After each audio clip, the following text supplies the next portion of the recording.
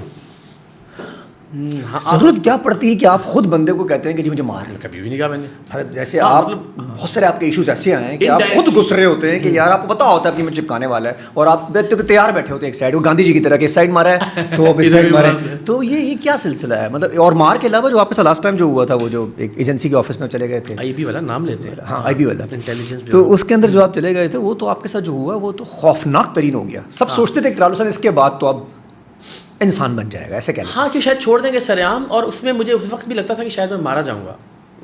جو سچویشن تھی، دیکھیں اس وقت کچھ بھی کیا جا سکتا نا کہ جی یہ ٹیم اندر گھسی، سیکیورٹی بریچ تھا، ہمارے سنائپرز کو پتہ نہیں انہوں نے کیا سوچا، انہوں نے فائر مار دیا. یہ کہانی بلڈ کرنی تھی نا. اس کے بعد تو شاید کوئی یار لیکن آپ تو خود بھی اتنے سینسیبل ہیں، آپ کو خود نہیں تھا کہ مار دیں گے یار، اٹھا کے سامنے فائر مار دیں گے. اچھا مجھے بریچ تو آپ کر رہے تھے نا. میں نا عدنان بھائی ہمیشہ نا خوش گمان رہتا ہوں لوگوں سے متعلق. میں خدا جانتا ہے میری خواہش یہ ہوتی ہے کہ کسی بھی بد تہذیبی یا بدتمیزی کے بغیر بات کی جائے کسی بھی شخص سے.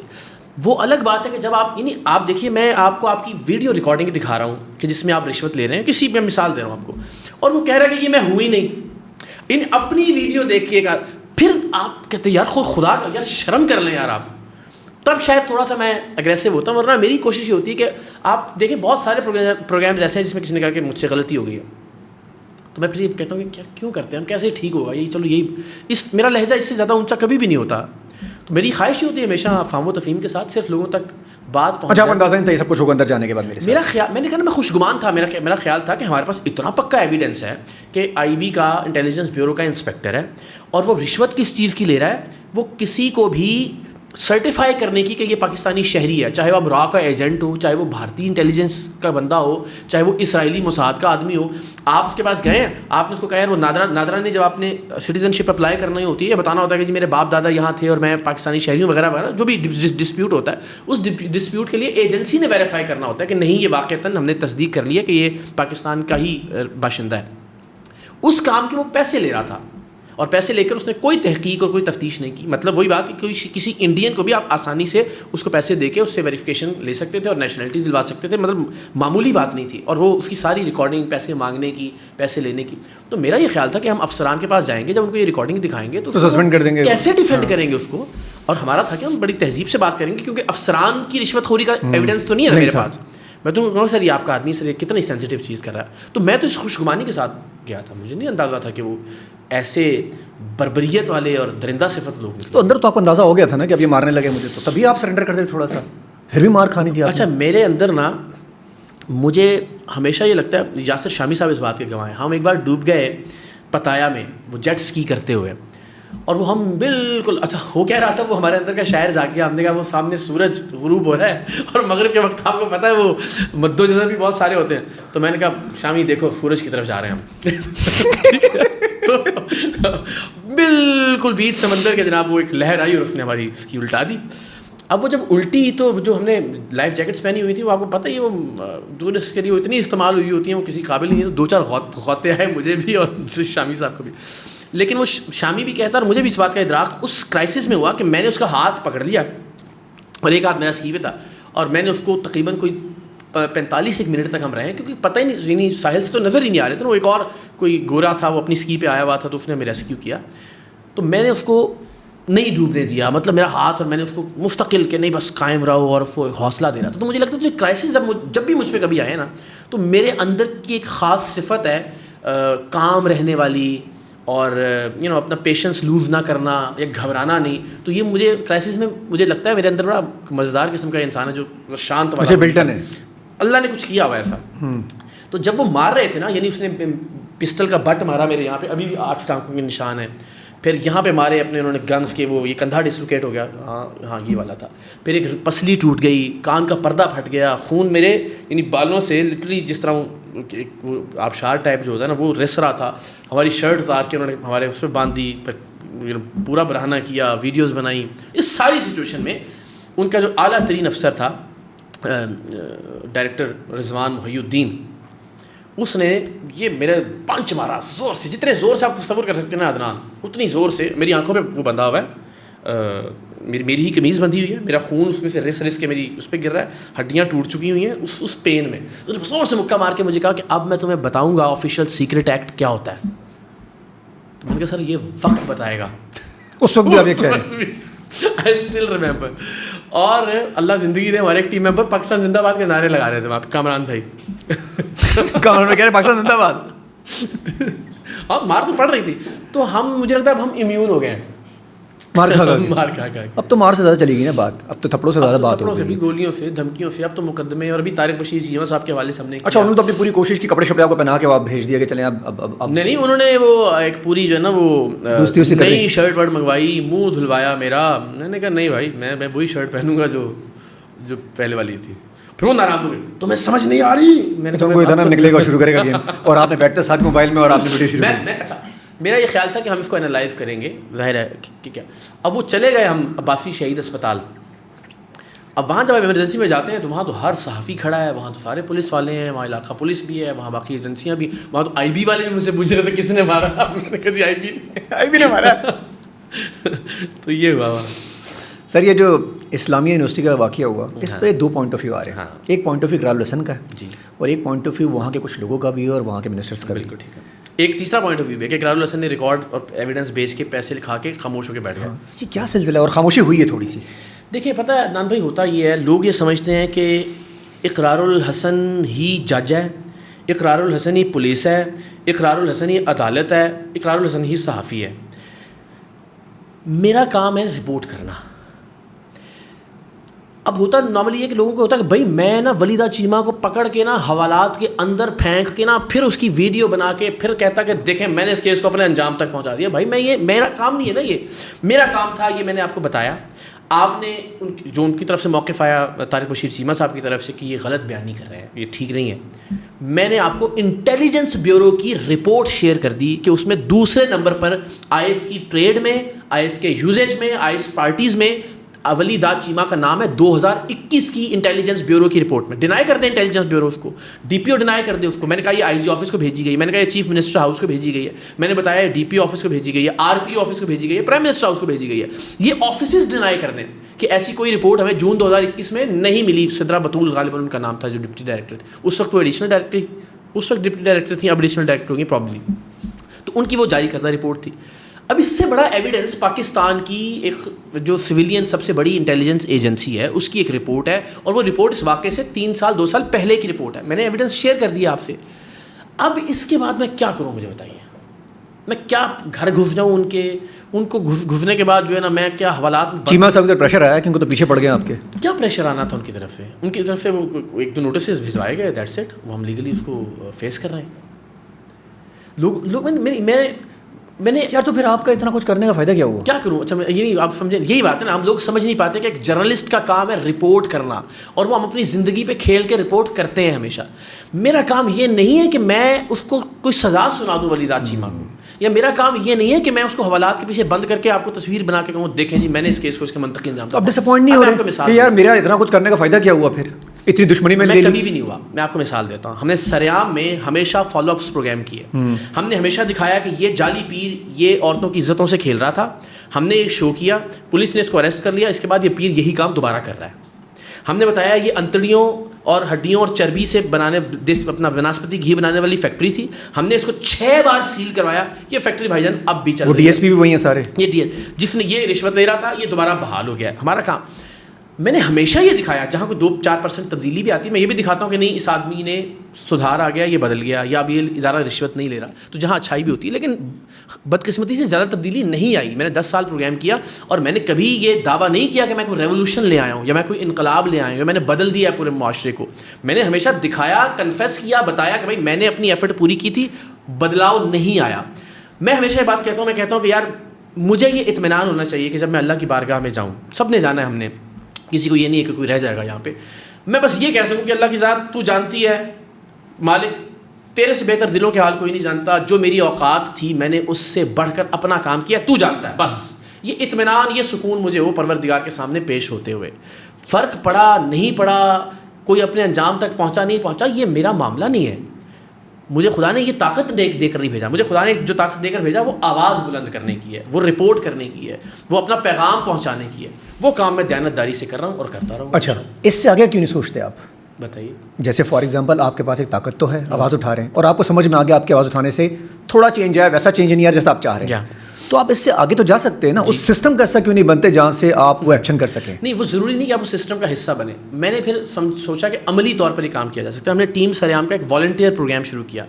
16 لاکھ لوگ اس میں رجسٹر, جیسے آپ جاں باز کہتے ہیں, جو ہماری ٹیم سریام کے جاں باز ہیں. اچھا ہم نے کہا کہ یہ ماڈل, اس کا کوئی فائنینشیل ماڈل نہیں ہوگا. ہم کسی سے ڈونیشن نہیں لیں گے, ہم کسی سے کوئی عطیہ نہیں لیں گے, ہماری کوئی ممبرشپ فیس نہیں ہوگی, ہمارا کوئی بینک اکاؤنٹ نہیں ہوگا. ہوگا یہ کہ ہر جانباز اپنی گلی میں اپنے محلے میں، بجائے اس کے کہ وہ وزیر کو گالی دے، وہ MNA MP سے لڑائی کرے، وہ کہ یہ اینکر بک گیا ہے، یہ لفافہ ہے، یہ سیاستدان جو ہے نا یہ چور ڈاکو. بھائی آپ نے کیا کیا ملک کے لیے؟ آپ خون دے سکتے ہو، آپ پودے لگا سکتے ہو، آپ دیواریں صاف کر سکتے ہو، آپ ٹریفک کنٹرول کر سکتے ہو چاند رات پہ اگر آپ کو لگتا ہے فیملیز کو ڈسٹربنس ہو رہی ہے، آپ کسی اسکول میں 2-4 گھنٹے دے سکتے ہو پڑھانے کے. آپ کیا کر سکتے ہو بغیر پیسے لگائے؟ وہ ایک پوری تحریک ہے. پھر ظاہر میری اپنی ذاتی زندگی کے بہت سارے مسائل ہیں، فائنینشیل ایشوز اور سب چیزیں، کہ میں اس کو اس طرح سے بیکاز ٹریول کرنا ہے، آپ نے ہر جگہ اپنا میسج لے کے جانا ہے، ان کے ایونٹس کو آرگنائز کرنا ہے، تو وہ اتار چڑھاؤ اس میں آتا رہتا ہے. لیکن وہ ایک بڑی سکسیزفل اور دنیا کی تاریخ میں اپنی مثال آپ ایک تحریک ہے، اور وہ تاریخ اس کو یاد رکھے گی انشاءاللہ. تو عملی طور پر میں لوگوں کو یہ ٹرین کرنے کی کوشش کر رہا ہوں کہ آپ اگر اپنے ہاتھ سے کوڑا اٹھائیں گے کسی جگہ سے کم آپ ایسے اچھے فرد بن جائیں گے کہ آپ دوبارہ سڑک پہ کوڑا نہیں پھینکیں گے. جب آپ کسی دیوار کو صاف کریں گے نا کسی کیمپین کا حصہ بن کے وال چاکنگ سے، تو ایٹ لیسٹ جب آپ اپنا بزنس شروع کریں گے تو آپ کو یہ احساس ہوگا کہ یار دیوار پہ وال چاکنگ کرنا غلط ہے. تو تھوڑا سا بدلاؤ ہم لوگوں کے اندر. اچھا، اگر اس طرف سے کوئی فورس آیا ہے، یہ سارے لوگ جو جہاں باز ہیں آپ کے، جو پسند کرتے ہیں آپ کو، اتنا بڑی فین فالوئنگ ہے آپ کی، کہ یار آپ پالیٹکس میں آ جائیں. ابھی تک تو میں قسمیں اٹھاتا رہا ہوں، حلفاً کہتا رہا ہوں، اس لیے کہ شاید لوگوں کو، میں چاہ یہ رہا تھا کہ ہر پارٹی کا، ہر مکتبہ فکر کا، ہر فرقے کا، ہر طبقے کا آدمی اس تحریک کو جوائن کرے. اس کے لیے میں نہیں چاہتا تھا کہ اس کی کوئی سیاسی شناخت ہو اس تحریک کی. تو میں نے اب تک یہ حلف لیا ہے، میں آپ کے سامنے بھی حلف لیتا ہوں کہ میری کوئی ایسی انٹینشن نہیں ہے کہ میں UC کا چیئرمین ہو، چاہے وہ MNA کا الیکشن ہو، چاہے وہ کسی نگراں حکومت میں کسی وزیر کے طور پہ لائن میں لگنا ہو، کبھی کوئی عہدہ، کوئی سرکاری اختیار یا اقتدار آپ مجھے نہیں دیکھیں گے کبھی بھی. عمران ریاض سے آپ کو بڑا اختلاف رہا لمبا، اور آپ ٹکا کے بولتے رہے. ہاں. اب سلسلہ یہ کہ وہ باہر آ گئے، آپ ان کے پاس گئے، اختلافات وہی ہیں یا صرف؟ بالکل وہی ہیں، میں ان سے کہہ کے بھی آیا ہوں، بالکل وہی ہیں. وہیں پہ اختلافات ہیں آپ کے سارے؟ بالکل. اگر ان کو ادراک اور احساس ہوگا کہ وہ ٹھیک ہے، دیکھیں اس سے میں نے یعنی یہ کیا ضروری ہے کہ میں یہ سوچوں اور چاہوں کہ وہ وہی سوچنے لگیں جو میں سوچتا ہوں. اور یہ کیا ضروری ہے کہ اگر مجھے ان سے اختلاف ہے تو میں یہ سمجھوں یا یہ چاہوں کہ ان کو قتل ہی کر دیا جائے، یا میں یہ چاہوں کہ خدا نخواستہ ان کی زبان بند کر دی جائے، یا میں یہ چاہوں کہ وہ اپنی بیٹیوں سے، اپنے بچوں سے دور ہوں، ان کو قید کیا جائے اور ان کو عدالت تک رسائی بھی نہ ہو. جو ٹھونکا ہوا وہ ٹھیک نہیں ہوا آپ کے خیال میں؟ وہ بالکل اس سے پہلے بھی جب ہوا وہ غلط تھا، اور میں تب آواز اٹھاتا رہا، اور آج بھی جو ہوا وہ غلط ہے، اور کوئی بھی دو غلط ایک کسی بھی چیز کا جواز نہیں ہو سکتے. تو جو ہوا وہ میرا خیال ہے تاریخ کی بدترین درندگی ہے، حیوانیت ہے. جن لوگوں نے بھی کیا، ظاہر اس وقت ہم اسی کنڈیشن میں کہ بد دعائیں دے سکتے ہیں. آپ سوچیے نا، جہاں بڑے بڑے لیڈرز آ کے پریس کانفرنسز کر رہے ہیں، جہاں بڑے بڑے رہنما جو آ کے جو ہے نا وہ وہی زبان بول رہے ہیں جو ان سے کہا جا رہا ہے، تو کسی کی بھی کوئی حیثیت نہیں. جہاں بڑے بڑے ادارے سرنگوں ہو گئے ہیں، تو ذرا میں کہوں کہ جی میں بہت بڑا چیمپئن ہوں آزادی اظہار رائے کا، تو میں بات کروں گا، میں نام لوں گا، تو یہ فضول بات ہے. میرا خیال ہے یہ نہ ہو سکتا ہے، نہ ہونا چاہیے. کیونکہ ہمارے ایک استاد تھے، انہوں نے ہمیں بتایا کہ جب بہت پہلا دن تھا، نصر اللہ ملک صاحب، کہ بیٹا جو جرنلزم ہے نا، یہ T20 میچ ہے نہیں ہے کہ آپ آئے، آپ نے آفریدی کی طرح 3 چھکے لگائے، چوتھی گیند پہ آؤٹ ہوئے اور گھر چلے گئے. T20 سمجھ کے نہیں کھیلنا ہے آپ کو جرنلزم کو. آپ نے ٹیسٹ میچ کی طرح کھیلنا ہے، وکٹ پر موجود رہنا اور تھوڑا تھوڑا فرق پیدا کرتے رہنا. تو ہمارے کچھ دوست جو T20 میچ سمجھ کر کھیل رہے تھے، آپ سب نے دیکھا کہ نہیں کھیلنا چاہیے، نہیں کھیلنا چاہیے. تو آپ تو روٹ پہ کھیل ہی رہے ہوتے ہیں. ہاں، وہ لیکن اس میں بچت کا راستہ ہوتا ہے، اس میں صرف مار وار تک ہوتا ہے، سر پھٹتا ہے. ہوتا ہے نا کہ کیا بات آپ کہہ سکتے ہیں اور کیا بات آپ نہیں کہہ سکتے، اور اگر نہیں کہہ سکتے تو اس کو کیسے آہستہ آہستہ آپ نے لوگوں کے ذہنوں میں راسخ کرنا ہے. یہ جو ایک برگر سوچ ہے آپ کے بارے میں کہ آپ ٹریس پاس کرتے ہیں، اچانک گھر میں گھس جاتے ہیں، ٹھیک بات ہے. ایک برگر سوچ ہے کہ یار یہ بندہ گھر پہ آ جاتا ہے اچانک، بھائی کو پی رہا ہے، پینے دو اسے یار، اس کی اپنی مرضی ہے. تو یہ تو جو جتنا مجھے اندازہ ہے، ایسا تو آپ نے کچھ بھی نہیں کیا، تو یہ تاثر کیوں بن گیا کہ یار آپ لوگوں کے گھروں میں چلے جاتے ہیں؟ بہت سارے شوز ایسے ہوئے نا جنہوں نے آئس کریم پارلرز پہ چھاپے مارے، جنہوں نے جو ہے نا وہ براتھلز پہ چھاپے مارے، جنہوں نے شراب پکڑی پولیس والوں کے پاس. میں نے عدنان بھائی میرا بڑا سادہ سا فارمولہ ہے. تو آپ بھی تو پکڑ رہے ہیں نا، ایک ہیڈ ماسٹر ہے، اس کا چکر چل رہا ہے لڑکیوں کے ساتھ، فار ایگزامپل وہ کہہ رہے ہیں میرے ساتھ بھائی کنسنٹ پر ہیں وہ لڑکیاں، بار بار وہ یہ بات کر رہے ہیں، آپ کہہ رہے ہیں نہیں کنسنٹ پہ نہیں، بکواس کر رہے ہو. ہم نے جو ایویڈنس دیکھی وہ یہ تھی کہ اس کی جو ٹیچرس تھیں وہ ان کے لیے بھی ایک مخصوص یونیفارم تھا، جو ان کا سٹاف تھا اس کے لیے یار وہ مخصوص یونیفارم پہنا کے بلاتا تھا ان لوگوں کو, تم نے یہی یونیفارم پہننے جو میرے ساتھ سیٹنگ میں وہی عرض کر رہا ہوں نا, وہ ویڈیوز موجود ہیں, میں بھی آپ کو دکھاتا ہوں, میرے فون میں ابھی بھی وہ موجود ہیں. ان کی جو ایونٹس ہوتے تھے ڈفرینٹ ان کے اسکول کے اندر, وہ ان اسکول کے ایونٹس کی ویڈیوز اور تصویریں بھی موجود ہیں. وہ خود بھی ایک خاص قسم کا لباس پہنتا تھا خاکی رنگ کا, اور ان کی جو ٹیچرس تھیں ان کا سب کا بھی ایک سیم پیٹرن تھا, اور بچوں کی سیٹنگ تھی نہیں, سب ٹیچرس کا یونیفارم تھا, ٹیچرس کے لیے ایک یونیفارم مختصر تھا. اس سے آپ نے دیکھ لیا کہ یونیفارم یہ ٹیچرس ہیں, یہ تو کلیئر ہو گیا. اب میں یہ سمجھتا ہوں کہ جب ورک پلیس ہے اور وہاں یہ طے ہو گیا, ایک تو یہ کہ وہ باہر سے کچھ خواتین کو منگوا رہا ہوتا نا, تو ممکن ہے کہ وہ پروسٹیٹیوٹس تھیں, ممکن ہے کہ وہ, اور پروسٹیٹیوشن میں بھی میرا معاملہ کہ چونکہ رضامندی سے ہے تو ہمارا اختیار نہیں ہے یا ہمارا دائرہ کار نہیں ہے کہ اس کے اندر ہم بات کریں یا جائیں, اس میں تو ہم گھسے بھی نہیں سر, میں نے اپنا موقع بھی پیش کیا. لیکن اگر وہ یونیفارم ٹیچر آ رہی ہے اس کے دفتر میں, تو اس کا مطلب ہے وہ اس کے اسکول کی ملازمہ ہے. ٹھیک ہے, اس میں پھر استحصال کا خدشہ موجود ہے کہ وہ اب آپ یہ کیسے کہہ سکتے ہیں کہ وہ اپنی رضامندی سے کر رہی ہے. وہ ایک بچی یا وہ ایک ٹیچر جو 15-20 ہزار روپے, 15-20 ہزار بھی میں آپ کو زیادہ بتا رہا ہوں, جس کے گھر میں پتہ نہیں اس کی ماں بیمار ہے, جس کے نہ جانے اس کے باپ کی دوائی لینی ہے, پتہ نہیں اس کے بچے ہیں جن کی تعلیم کا خرچہ اس نے اٹھانا ہے, گھر کا کرایہ نہیں دیا, بجلی کا بل نہیں ہے, اس سچویشن میں آپ اس بات کو خارج از امکان نہیں کہہ سکتے کہ ٹیچر کے ساتھ بھی اس کا پرسنل معاملہ تھا. تو وہ مجھے لگتا ہے نہ وہ ٹام کروز تھا کوئی, ہاں, یا تو وہ کوئی شاہ رخ خان ہو تو انسان کہے بھی کہ, یا وہ عدنان فیصل ہو تو 10 سال میں یہ عدنان بھائی میرا پیٹرن رہا ہے. میں کہتا ہوں کوئی اس کو ڈینائی کر دے, میرے پروگرامز ریکارڈ. اچھا, کوئی لڑکی نہیں آئی باہر ہیں, 2 لڑکیوں نے ایف آئی آر کی ہے, لیکن ظاہر ہم نہیں شناختوں کی. ایک بڑا سادہ سا فارمولہ رہا ہے میرا 10 سال میں. اس فارمولے سے اگر آپ کو کوئی پروگرام ہٹ کے ملے تو میں اپنی گردن پیش کرتا ہوں. آپ چاہیں تو سزائے موت سنا دیجیے مجھے. حقوق اللہ جو ہے نا, جہاں پہ کسی دوسرے کا کوئی رائٹ یا کوئی حق متاثر نہیں ہو رہا, میں نے آج تک اس پہ پروگرام نہیں کیا. ہمیشہ وہ چیز موضوع پروگرام رہی ہے جس میں کسی دوسرے کا حق متاثر ہو رہا ہے, کسی دوسرے کو نقصان پہنچنے کا اندیشہ ہے, کسی دوسرے کا کوئی رائٹ جو ہے نا اس کا نقصان ہو رہا ہے. یعنی میں یہ سمجھتا ہوں, میں ویسٹ کی ایک مثال ہمیشہ دیا کرتا ہوں کہ وہاں آپ گھر کمرے میں بیٹھ کے شراب پی رہے ہیں, کوئی پوچھنے والا نہیں ہے آپ کو. اور میں سمجھتا ہوں کہ سوسائٹی کے حد تک بھی ہمیں بہت ساری چیزوں سے اپنانے کی ضرورت ہے, اس لیے کہ جو کر رہے ہیں آپ اپنے ساتھ کر رہے ہیں, اپنی مرضی سے کر رہے ہیں, اپنی ول سے کر رہے ہیں, آپ بالغ ہیں, عاقل و بالغات. لیکن جیسے ہی آپ ایک پیگ پی کر صرف ڈرائیونگ سیٹ پر بیٹھتے ہیں, ڈرائیو نہیں کر رہے, وہ معاشرہ آپ کو الٹا ٹانگ دیتا ہے. ٹھیک ہے, اب کوئی اور آ گیا, کسی اور کو نقصان پہنچا سکتے ہیں. ٹھیک ہے, تو پروگرام سر عام میں ہم نے ہمیشہ اس بات کو, ہاں ہم نے پروسٹیوشن کے جو اڈے ہیں وہاں ریڈ کیا, لیکن بچی 12 سال کی 13 سال کی, وہ بھی وہ جو خود نکلنا چاہتی تھی, جس نے ہمیں ویڈیو بنا کے بھیجی, یا جس کے پاس ہمارا بندہ گیا رات گزارنے کے لیے اور اس نے اس کی ویڈیو ریکارڈ کر کے ہمیں بھیجی, پھر ہم گئے اس کو ریکور کرنے کے لیے. ہم نے جہاں فروخت کیا جا رہا ہے, خرید و فروخت ہو رہی ہے, ہم نے تو جہاں شراب جعلی بن رہی ہے وہاں ریڈ کیا. یار یہ نہیں کریں کم سے کم, ٹھیک ہے, کیونکہ اب آپ نقصان کو, کسی کی جان جا سکتی ہے اس سے. شرابی پلانی تو اوریجنل پلائیں کم سے کم. مطلب ظاہر ہے میں اس بات کی تائید تو نہیں کر سکتا, لیکن میں نے پروگرام کی نوعیت بتا دی کہ جہاں حقوق اللہ کا معاملہ ہے, کہ بندے کے اور اللہ کے بیچ کے معاملات ہیں زندگی میں, چاہے وہ کسی کی کوئی ڈیٹ مارنے کا کوئی ہے, کسی کی باہمی رضامندی سے کوئی تعلق ہے, کوئی شراب نوشی کا معاملہ, کسی کوئی پارٹی ہو رہی ہے کہیں پہ, کبھی زندگی میں کسی ایسے موضوع کو زیر بحث نہیں لایا. میں آن ریکارڈ کہہ رہا ہوں, سارے یوٹیوب پہ پروگرام موجود ہیں, آپ ٹیلی کر لیجیے. جب تک تیسرا کوئی بندہ یا معاشرہ کسی تیسرے کو نقصان نہیں پہنچا, جب تک کسی کا استحصال نہیں ہو رہا, جب تک سوسائٹی کو پرابلم نہیں ہو رہا. سوشل میڈیا کا امپیکٹ پازیٹیو آیا ہے, نیگیٹو آیا ہے, اے آئی آ گیا ہے, اب تو میٹا آ گیا ہے. دیکھیں, اس کو اوائڈ تو نہیں کیا جا سکتا, میرے نیگیٹو کہنے سے کوئی فرق نہیں پڑے گا, لیکن اس میں کوئی دوسری رائے نہیں ہے کہ پاکستانی معاشرے میں کم سے کم جو افراط و تفریط بڑھی ہے, جو نفرتوں کی خلیج ہم نے دیکھی ہے, اس کا بہت بڑا جو ایک رول ہے نا, وہ سوشل میڈیا کو کریڈٹ اس کا جاتا ہے. ساتھ ہی ساتھ جتنی غیر تصدیق شدہ چیزیں, غیر مصدقہ خبریں, ویڈیوز, تصویریں, انہوں نے ایک عجیب ہیجان سوسائٹی کے اندر بدقسمتی سے پیدا کر دیا ہے. تو میں سمجھتا ہوں کہ یہ اچھائی سے زیادہ برائی ہوئی ہے. ہاں, سریعام ہمیشہ ایکسپوز کرتا ہے چیزوں کو, تو یار اچھی چیزیں بھی تو ہے نا, وہ بھی سریعام دکھا رہے ہیں آپ یا نہیں دکھا رہے؟ ہماری سب سے اچھی چیز, میں آپ کو مثال دیتا ہوں, آپ ابھی یوٹیوب پہ جائیے, آپ لکھیے اس کا جو تھمبنیل ہے وہ ہے یہ ہوٹل بھی پاکستان میں ہے. آپ کو بھی اندازہ ہوگا, یہ گھاروں کے پاس ایک کیفے عمران تھا, چھوٹا سا, وہ بالکل ڈھابا نما تھا.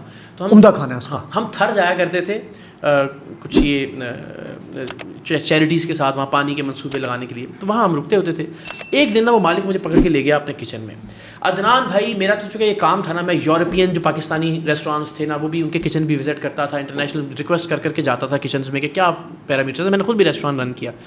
میں نے یورپ کے کسی ریسٹورانٹ میں بھی اتنے اعلیٰ پیرامیٹرز کو امپلیمنٹ ہوتے ہوئے نہیں دیکھا جو کیفے عمران کے اس کچن میں ڈھابے والے گھروں میں.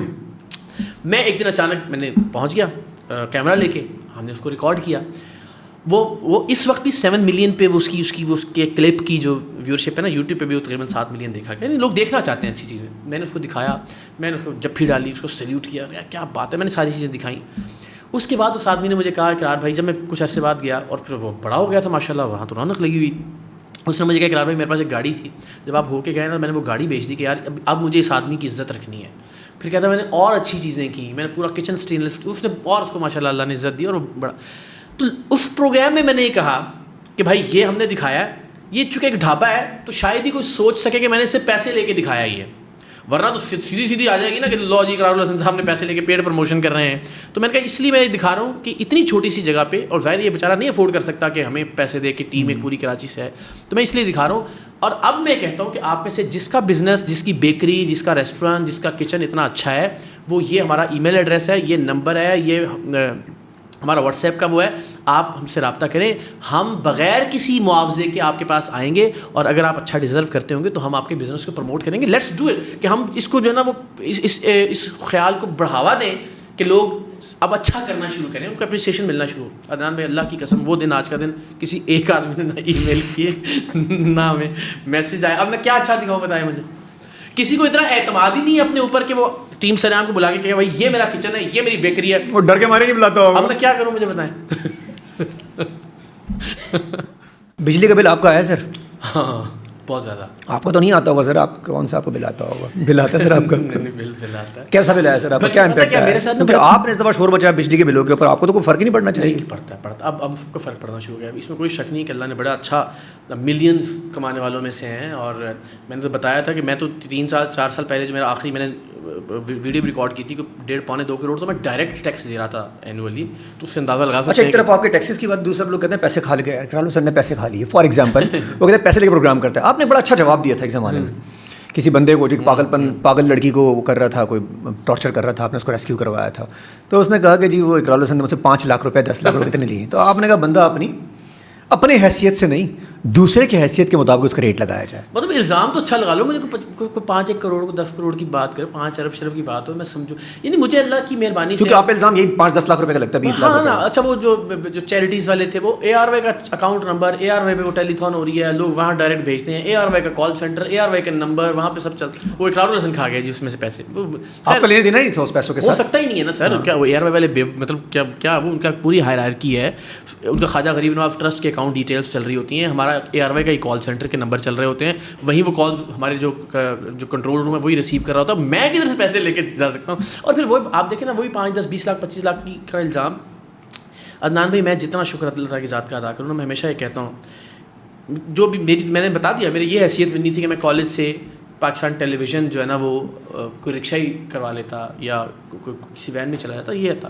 لیکن اللہ تعالیٰ کی ذات نے مجھے دنیا کی کون سی ایئر لائن, اس ایئر لائن کی کون سی کلاس اس میں ٹریول نہیں کروایا, کون سا پرائیویٹ جیٹ ہے جس کے اندر میں نے سفر نہیں کیا. الزام بھی بڑا لگا ہے میرے پہ. میں کہاں دنیا بھر میں جہاں جاتے ہیں وہاں جو بھی دوست احباب ہیں, ہم ہیلی کاپٹرز کا مطلب تو بہت بڑی نارمل سی رائڈز ہیں.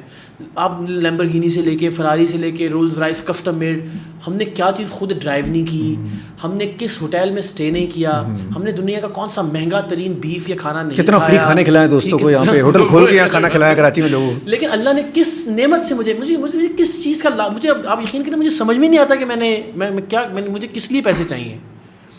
یعنی اب تو یہی ہے کہ میں کہوں میں نے ایک جزیرہ. اچھا اگر کوئی ثابت کر دے یہ بات کہ میں نے پیسے دیے ہیں, اقرار حسن نے پیسے لیے ہیں, میں گولی کھا لوں گا, میں خود ہی مار لوں گا خود کو. مطلب کتنے پیسے دے دے گا مجھے کوئی, اور ان پیسوں سے میں کیا کر لوں گا, مجھے یہ بتائیں. یعنی عدنان بھائی مجھے جب کوئی بزرگ خاتون, اچھا جب آپ کی ٹیم پکڑی گئی تھی اس میں آپ کا کوئی رول نہیں تھا سر, میں کوئی دنیا کا نالائق ترین آدمی ہوتا کہ میرا رول ہوتا اور مجھے وہ کمیشن دے رہے ہوتے اور میں ان کے سامنے مائک کرتا ہوں, کہتے سر جی آپ پہلے اپنا حساب تو دینا, وہ جو میں نے آپ کو وہ ویڈیو دنیا بھر کے سامنے ہے. میرا سب سے جو سینئر, یار آپ کو خود ڈر نہیں لگا کہ وہ کچھ بات تو منہ سے بھونک دیں گے نا, کچھ کوئی تو بات کر دیں گے آپ کے کچھ خلاف کہہ یار. دیتے ہیں کہ کلاس صاحب آپ تو لڑکیوں کا استحصال کرتے ہیں, کچھ کہہ دیتے کہ آپ نے تو فلاں پروگرام جعلی کیا تھا, وہ یہ کہہ دیتے, بعد میں ویڈیو بنا کے بتا دیتے, غصے میں آ جاتے بعد میں آپ کے جانے کے بعد کہ یار پروگرام اس میں یہ ایکٹر آپ نے یوز کیا تھا, اس ایکٹر کو لے آتے ہیں, وہ تو میرے ساتھ 8 سال سے تھے نا, وہ مجھے کہہ دیتے کہ جناب آپ نے فلاں جگہ ٹیکس کھایا تھا, آپ نے فلاں جگہ جہاز میں سفر کرتے ہوئے فلاں آدمی کو کہہ کے آپ نے سیٹ اگلی کروائی تھی, کسی لڑکی کو نمبر دیا تھا, آپ نے کچھ تو تھا, میں تو ان کی 16 لاکھ لوگ بچیوں کی ٹیم چلا رہا تھا, بتا دیتے کہ آپ فلاں کو ہوٹل کے کمروں میں لے کے جاتے تھے, آپ کچھ تو کہہ دیتے. وہ غصے میں آ جاتے, جن لوگوں کو ایکسپوز کیا, نوکری سے نکالا, اریسٹ کروایا, وہ کوئی بات تو کرتے. 8 سال سے میرے ساتھ تھے, دن رات کے ساتھی, سفر ساتھ کرنا, ریڈ ساتھ کرنا, ٹیم سریام پوری 16 لاکھ کی ساتھ چلانا, ایونٹ ساتھ آرگنائز کرنا, گھر آنا جانا, 24 گھنٹے کا رابطہ.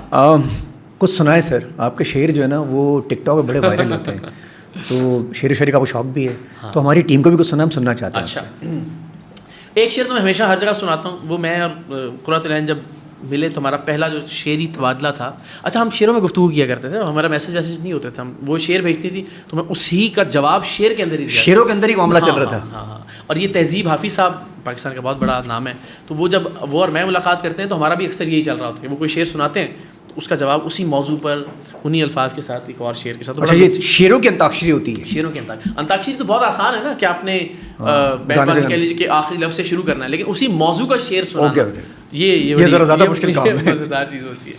تو وہ شعر تھا جو میرے ذہن میں سب سے پہلے آتا ہے کہ یار کو دیدائے خوبار سے اجھل کر کے مجھ کو حالات نے مارا ہے مکمل کر کے, یعنی ترتیب کرم کا بھی سلیقہ تھا اسے, اس نے پتھر بھی اٹھایا مجھے پاگل کر کے.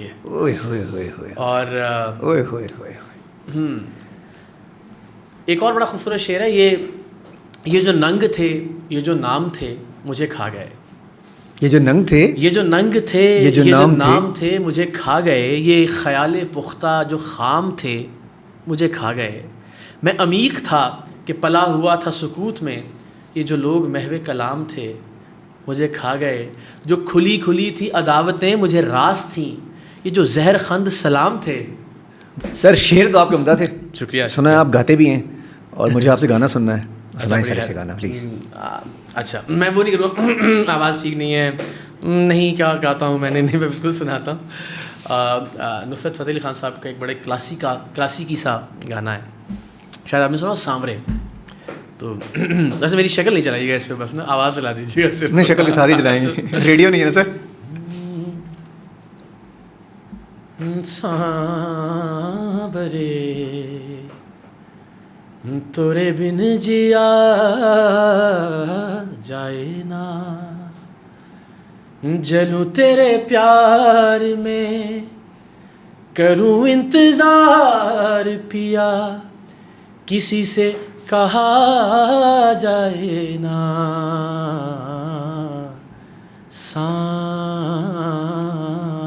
سانورے تورے بن جیا جائے نا, یاد تہاری مورا من مہکائے, ساری رہنا نیند نہ آئے. یاد تہاری مورا من مہکائے, ساری رہنا نیند نہ آئے. برہا کی ماری دیکھوں راہ تہاری, دو نینوں کے دیپ جلائے. جلوں تیرے پیار میں کروں انتظار پیا, کسی سے کہا جائے نا. سانورے تورے بن جیا جائے نا.